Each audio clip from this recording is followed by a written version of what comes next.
قلوبا بالهداية والتقى. السلام علیکم ورحمۃ اللہ وبرکاتہ. الحمدللہ رب العالمین والعاقبۃ للمتقین ولا عدوان الا علی الظالمین والصلاة والسلام علی المبعوث رحمۃ للعالمین وعلی آلہ وصحبہ اجمعین ومن تبعہم بإحسان الی یوم الدین. محترم سامعین اور ناظرین، آج کی اس درس میں کئی ایک نقاط کی روشنی میں ہم سجدہ شکر سے متعلق گفتگو کریں گے. تو آئیے سب سے پہلے یہ جانتے ہیں کہ سجدہ شکر ہے کیا. جب کوئی خوشی کی خبر آئے یا پریشانی دور ہونے کا پتہ چلے تو فوری طور پہ اللہ تبارک و تعالیٰ کا شکر بدا لاتے ہوئے سجدے میں گر جانا سجدہ شکر کہلاتا ہے، جو کہ مستحب ہے. اور اس کی دلیل اللہ تبارک و تعالیٰ کا یہ فرمان ہے وَظَنَّ دَاوُودُ أَنَّمَا فَتَنَّاهُ فَاسْتَغْفَرَ رَبَّهُ وَخَرَّ رَاكِعًا وَأَنَابَ، کہ حضرت داؤد علیہ السلام سمجھ گئے کہ ہم نے انہیں آزمایا ہے، پھر تو اپنے رب سے استغفار کرنے لگے اور عاجزی کرتے ہوئے سجدے میں گر پڑے اور پوری طرح سے اللہ تبارک و تعالیٰ کی طرف پلٹے، رجوع کیے. امام قرطبی رحمہ اللہ نے اس آیت کی تفسیر میں ابن عباس رضی اللہ تعالیٰ عنہما کا یہ قول نقل کیا ہے. وہ کہتے ہیں سجد داؤد شکرا للہ، کہ داؤد علیہ السلام نے اللہ تبارک و تعالیٰ کا شکر ادا کرتے ہوئے سجدہ کیا. وَسَجَدَهَا النَّبِيُّ صلی اللہ علیہ وسلم اتباعاً، اور اس مقام پہ اس آیت پہ جب نبی کریم صلی اللہ علیہ وسلم تلاوت کرتے ہوئے پہنچے تو آپ صلی اللہ علیہ وسلم نے داؤد علیہ السلام کی اتباع کرتے ہوئے سجدہ کیا. فَثَبَتَ أَنَّ السُّجُودَ لِلشُّكْرِ سُنَّةٌ مُتَوَاتِرَةٌ عَنِ الْأَنْبِيَاءِ صلوات اللہ علیہ. تو اس سے یہ پتہ چلا کہ سجدہ شکر یہ ایک ایسی سنت ہے جو کہ مسلسل نبیوں کے درمیان جاری رہی، یعنی مسلسل انبیاء علیہم السلام اللہ تبارک و تعالیٰ کے لیے سجدہ شکر کرتے رہے.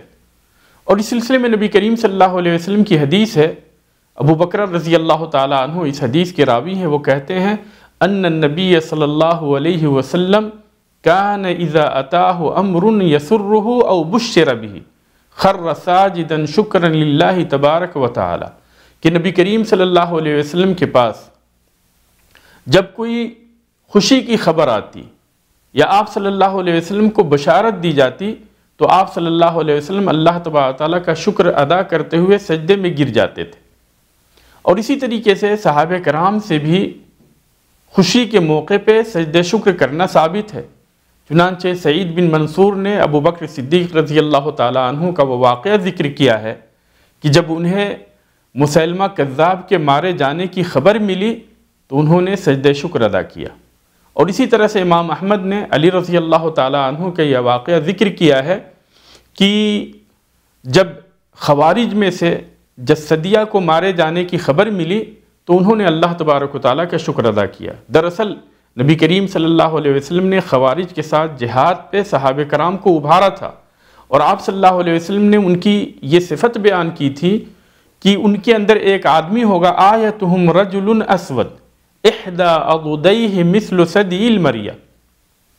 ثدی المرأة، کہ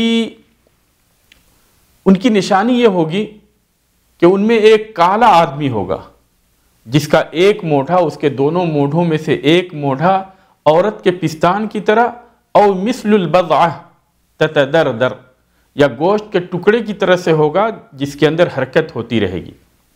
تو جب علی رضی اللہ تعالیٰ عنہ نے ان میں اس شخص کو پایا تو اس کے اوپر اللہ تبارک تعالیٰ کا شکر ادا کرتے ہوئے انہوں نے سجدہ کیا. اسی طرح سے کعب ابن مالک کے واقعے کے اندر بھی ہے کہ جب ان کے توبے کو اللہ تبارک و تعالیٰ نے قبول کیا تو اس موقع پہ انہوں نے اللہ تبارک و تعالیٰ کا شکر ادا کیا تھا، سجدہ شکر کیا تھا. اور یہ دونوں کے دونوں واقعے صحیح بخاری اور صحیح مسلم کے اندر. اگلا مسئلہ یہ ہے کہ سجدہ شکر کے لیے کوئی خاص ذکر نہیں ہے، بلکہ بندہ اللہ تبارک و تعالیٰ کی تعریف کرے اور اس کی حمد و ثنا بیان کرے، دعا کرے، استغفار کرے، اس طرح کی چیزیں یعنی سجدہ شکر کے اندر کرے۔ اسی طریقے سے اگلا مسئلہ یہ ہے کہ اگر بندہ نماز کی حالت میں ہو اور اسے خوشی کی خبر دی جاتی ہے تو پھر ایسی صورت میں وہ سجدہ شکر ادا نہیں کرے گا، کیونکہ وہ نماز پڑھ رہا ہے، تو نماز کی حالت میں وہ سجدہ شکر نہیں کرے گا۔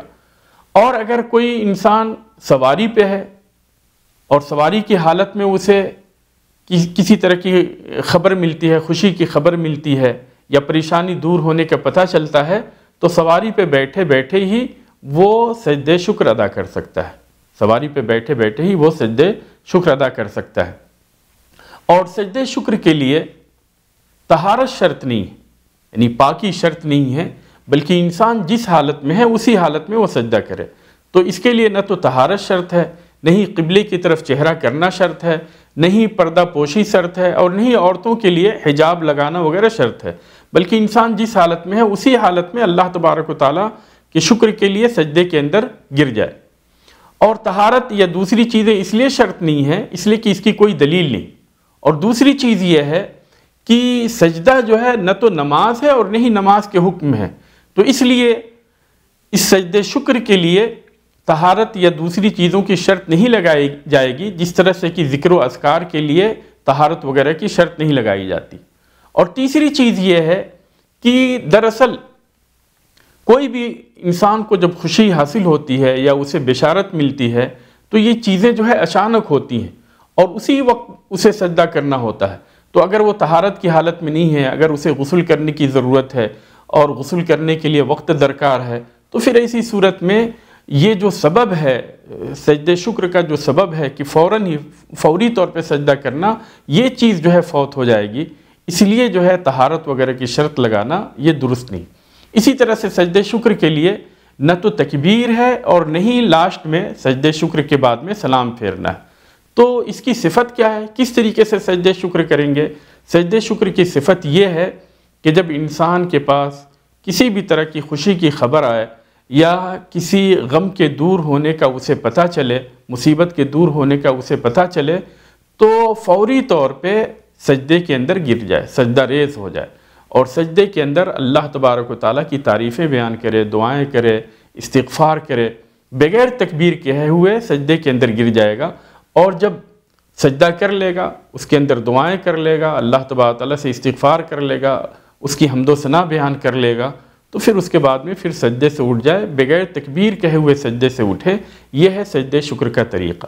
اللہ تبارک و تعالیٰ سے دعا ہے کہ اللہ تبارک و تعالیٰ ہمارے اوپر مسلسل اپنی نعمتوں کو جاری رکھے، اور اللہ تبارک و تعالیٰ ہمیں ہر طرح کی خوشی نصیب کرے اور ہر طرح کی پریشانی سے اللہ تبارک و تعالیٰ ہمیں دور رکھے۔ آمین۔ وآخر دعوانا الحمدللہ رب العالمین۔ والسلام علیکم ورحمۃ اللہ وبرکاتہ۔